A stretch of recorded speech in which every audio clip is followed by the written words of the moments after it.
सोचो, एक जंगल है, हरा भरा घना जिंदगी से भरपूर, पर उस जंगल में कुछ गायब है। कोई आवाज नहीं, कोई खतरा नहीं, कोई डर नहीं।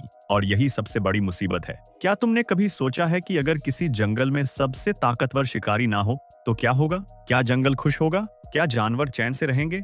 नहीं, बल्कि जो होगा वो तुम्हारी कल्पना से भी ज्यादा डरावना होगा। आज हम एक ऐसे सच्चे घटनाक्रम की बात करेंगे जो विज्ञान की किताबों में दर्ज है। यह घटनाक्रम है एक ऐसे पक्षी का जिसकी आंखें बाज से भी तेज हैं, पंजे शेर के नाखूनों से भी मजबूत हैं और जिसकी वापसी ने एक पूरे जंगल को फिर से जिंदा कर दिया था।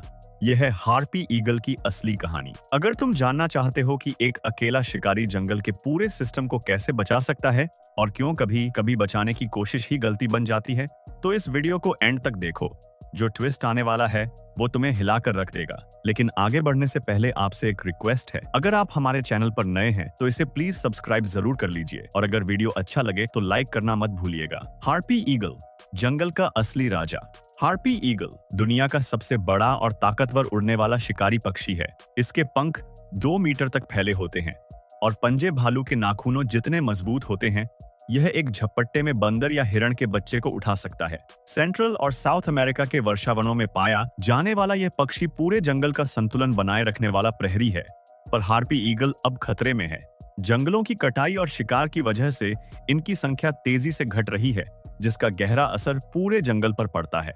प्रकृति का नाजुक जाल, कुदरत की अद्भुत रचना। प्रकृति एक बेहद नाजुक जाल की तरह है। जब जंगल का सिस्टम स्वस्थ होता है तो हर चीज एक दूसरे से जुड़ी होती है, पर इस जाल में सबसे ऊपर होते हैं सबसे बड़े शिकारी। हार्पी ईगल एक ऐसा ही शिकारी है। जब ये बड़े शिकारी जंगल से गायब होते हैं तो जो जानवर पहले इनसे डरते थे वो ज्यादा खाने और बढ़ने लगते हैं, जिससे पूरा जंगल तबाह होने लगता है। और यही हुआ पानामा के बैरो कोलोराडो आइलैंड पर। बैरो कोलोराडो आइलैंड, जहां जंगल का पूरा सिस्टम बिखर गया। पानामा में बैरो कोलोराडो आइलैंड 1914 में पानामा कनाल बनाते वक्त बना था। पानी भरने से जमीन का एक टुकड़ा अलग होकर द्वीप बन गया। जब यह द्वीप मुख्य भूमि से अलग हुआ तो यहाँ के बड़े शिकारी जैसे जैगुआर और प्यूमा गायब हो गए, क्योंकि यह द्वीप उनके लिए बहुत छोटा था।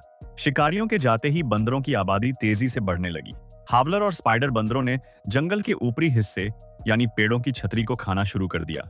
नए पेड़ उगने से पहले ही खा लिए जाने लगे और बारो कोलोराडो आइलैंड धीरे धीरे तबाही की तरफ जाने लगा। वैज्ञानिकों का साहसी प्रयोग, हार्पी ईगल को वापस लाना। वैज्ञानिकों ने इस द्वीप को बचाने के लिए एक साहसी विचार सोचा, क्यों ना हार्पी ईगल को वापस यहाँ लाया जाए। हार्पी ईगल एक बेहद संवेदनशील पक्षी है, इसलिए यह एक बड़ी चुनौती थी, पर वैज्ञानिकों ने हिम्मत नहीं छोड़ी। उन्होंने इंसानों की देखरेख में पाले गए हार्पी ईगल्स को बारो कोलोराडो आइलैंड पर छोड़ दिया और जो हुआ वो देखकर पूरी दुनिया के वैज्ञानिक हैरान रह गए। डर का जादू, शिकारियों का खौफ। हार्पी ईगल्स के आते ही जंगल में जबरदस्त बदलाव आया। जो बंदर पहले बेखौफ घूमते थे अब सतर्क हो गए। वो खुले में कम आने लगे और छिपने में ज्यादा समय बिताने लगे। वैज्ञानिक इसे डर का माहौल कहते हैं। शिकारी के डर से शिकार एक जगह ज्यादा देर नहीं रुकते, इधर उधर भागते रहते हैं, जिससे वो किसी एक जगह को ज्यादा नुकसान नहीं पहुंचा पाते। बंदरों का जंगल पर दबाव कम हुआ, पेड़ों ने खुली सांस ली, नए पत्ते और फल उगने लगे। जंगल ठीक होने की राह पर चल पड़ा, पर यह खुशी ज्यादा देर नहीं टिकी। सपने का टूटना, जब कुदरत ने कहा नहीं। कुछ समय बाद एक हार्पी ईगल्स वहां टिक नहीं पाए। कुछ की मौत हो गई और कुछ ने अंडे नहीं दिए। आखिरकार यह काम रोकना पड़ा। क्यों? क्योंकि बैरो कोलोराडो आइलैंड बहुत छोटा था। एक हार्पी ईगल को अपना इलाका बनाने के लिए हजारों हेक्टेयर जंगल चाहिए, पर इस द्वीप का क्षेत्रफल सिर्फ 1550 हेक्टेयर था। साथ ही दुनिया से कटी हुई एक छोटी सी आबादी में एक ही परिवार के जानवरों के बीच बच्चे पैदा होने का खतरा बढ़ जाता है। इससे कमजोर खून आगे बढ़ता है और पीढ़ियां बीमारियों से लड़ने में कमजोर हो जाती हैं। इंसान ने छोटे से टापू पर संतुलन बनाने की कोशिश की, पर कुदरत ने कहा, तुम्हारे बनाए छोटे से बक्से में मैं नहीं समाती। येलोस्टोन, जहां असली बदलाव देखने को मिला। अब बात करते हैं अमेरिका के येलोस्टोन नेशनल पार्क। 1925 में वहां भेड़ियों को खत्म कर दिया गया था। शिकारियों के बिना हिरणों की आबादी इतनी बढ़ी कि उन्होंने नदियों के किनारे के सारे पेड़ पौधे खा डाले और जंगल बंजर होने लगा। फिर 1995 में वैज्ञानिकों ने भेड़ियों को वापस लाया। भेड़ियों के आते ही हिरणों का बर्ताव बदला। वो नदियों के किनारे नहीं रुकते थे, किनारे पर पेड़ उगने लगे, जड़ों ने मिट्टी थामी और नदियों का बहाव सुधरा। ऊदबिलाव वापस आए, उन्होंने बांध बनाए, झीलें बनी और मछलियां, पक्षी लौट आए। वैज्ञानिक इसे जादुई बदलाव कहते हैं, जहां एक बड़ा शिकारी पूरे जंगल को नई जिंदगी दे देता है। दो घटनाओं का फर्क, आकार और आपस में जुड़ाव का सच।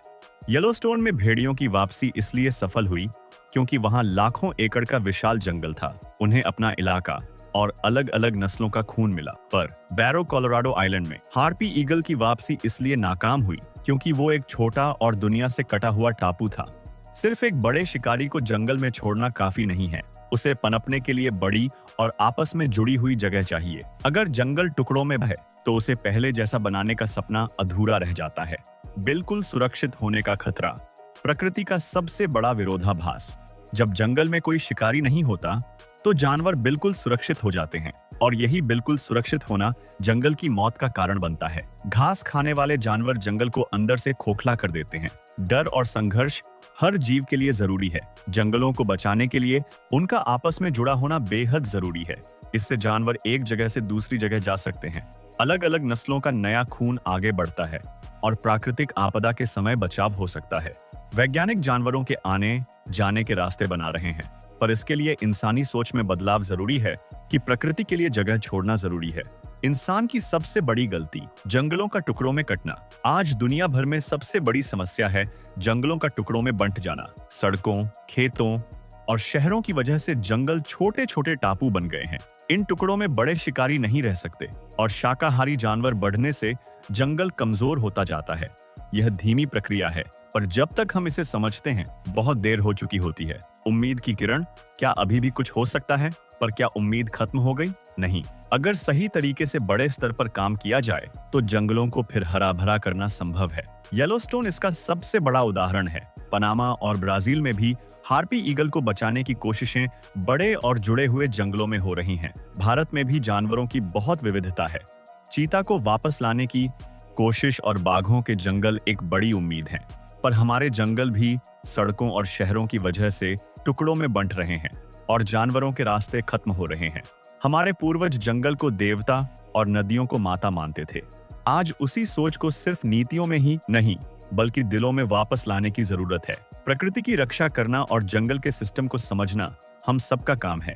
एक आखिरी सवाल दोस्तों, आज हमने देखा कि हार्पी ईगल सिर्फ एक पक्षी नहीं बल्कि पूरे जंगल का रखवाला है। हमने समझा कि जंगल को सच में बचाने के लिए सिर्फ अच्छी नीयत नहीं बल्कि बड़ा दायरा, जुड़ाव और कुदरत की शर्तों को मानना जरूरी है। अब एक सवाल तुमसे, क्या इंसान सच में प्रकृति का संतुलन बना सकता है या फिर हमें प्रकृति को बस खुली जगह देनी चाहिए? कमेंट में बताओ। अगर ये वीडियो अच्छी लगी तो इसे लाइक करो, शेयर करो और चैनल को सब्सक्राइब करना मत भूलो।